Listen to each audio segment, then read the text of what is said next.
நடப்பாண்டுக்கான IPL இறுதிப் போட்டியில் 8 விக்கெட்டுகள் இழப்பிற்கு 155 ரன்களை எடுத்திருக்கிறது குஜராத் டைட்டன்ஸ். தற்போது பெங்களூரு அணிக்கு 156 ரன்கள் இலக்காக நிர்ணயிக்கப்பட்டிருக்கிறது.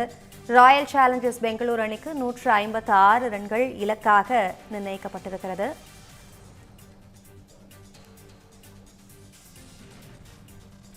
நடப்பாண்டுக்கான ஐபிஎல் இறுதிப் போட்டியில் 8 விக்கெட்டுகள் இழப்பிற்கு 155 ரன்களை எடுத்திருக்கிறது குஜராத் டைட்டன்ஸ். தற்போது ராயல் சேலஞ்சர்ஸ் பெங்களூரு அணி 156 ரன்கள் எடுத்தால் வெற்றி என்ற முனைப்பு இருக்கிறது. இது குறித்த முழு விவரங்களை வழங்குவதற்காக நமது செய்தியாளர் நாகராஜன் இணைந்திருக்கிறார். நாகராஜன், விவரங்களை வழங்கலாம். வணக்கம் அபிராமி. ஐபிஎல் கிரிக்கெட் தொடரின் இறுதிப் போட்டியில பெங்களூரு ராயல் சேலஞ்சர்ஸ் மற்றும் குஜராத் டைட்டன்ஸ் ஆகிய அணிகள் விளையாடிட்டு இருக்காங்க. முதல் இன்னிங்ஸ் முடிவுற்றிருக்கிறது. குறிப்பாக குஜராத் டைட்டன்ஸ் முதல்ல பேட்டிங் செஞ்சு 8 விக்கெட்டுகள் இருந்து 20 ஓவர்கள் முடிவுல 155 ரன்கள் எடுத்திருக்காங்க.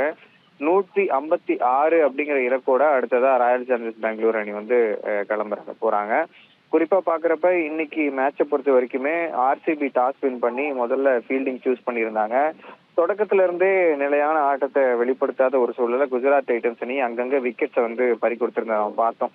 குறிப்பா முக்கிய பேட்டர்ஸா இருக்கக்கூடிய சாய் சுதர்சன் 12 ரன்கள்ல வெளியேறினதும், அதே போல கேப்டன் சுப்மன் கில் 10 ரன்கள்ல வெளியேறினாரு. அப்புறம் நிஷாந்த் சிந்து, ஜாஸ் பட்லர் அப்படின்னு சொல்லிட்டு அடுத்தடுத்து விக்கெட்டுகள் இறந்துட்டு இருந்த சூழல்ல வாஷிங்டன் சுந்தர் ஒரு நிலையான ஆட்டத்தை வெளிப்படுத்தி 37 பந்துகள்ல 50 ரன்கள் அடிச்சு நாட் அவுட் பேட்ஸ்மேனா திகழ்றாரு. அதுக்கப்புறம் வந்தவர்கள்லாம் சொற்ப ரன்கள்ல அவுட் ஆகக்கூடிய சூழல்ல 20 ஓவர்கள் முடிவுல குஜராத் டைட்டன்ஸ் 155 ரன்கள் எடுத்திருக்காங்க 8 விக்கெட்டுகள் இழந்து.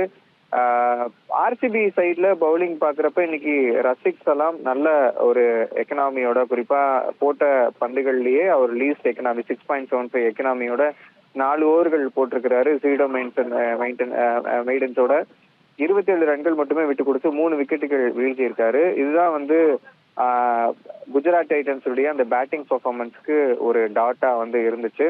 அப்படி இருக்கிறப்ப 156 ரன்கள் அடிச்சா வெற்றி அப்படிங்கிற இலக்கோட அடுத்த கட்டமா பெங்களூரு ராயல் சேலஞ்சர்ஸ் அணி களமிறங்க போறாங்க. நான் சொன்ன மாதிரி நடப்பு சாம்பியனா இருக்கக்கூடிய ஆர்சிபி 2வது முறை கன்சிக்யூட்டிவ் ஃபைனல் வந்திருக்காங்க. அப்படி இருக்கிறப்ப அவங்க டெஃபினட்டா இந்த கப்பை வின் பண்ணணும், 2வது முறையா தொடர் சாம்பியன் பட்டத்தை வின் பண்ணணும் அப்படின்ற மாதிரியான ஒரு முனைப்புல விளையாட இருக்கிறாங்க. அடுத்த கட்டமா இந்த ஸ்கோரை சேஸ் பண்றாங்க.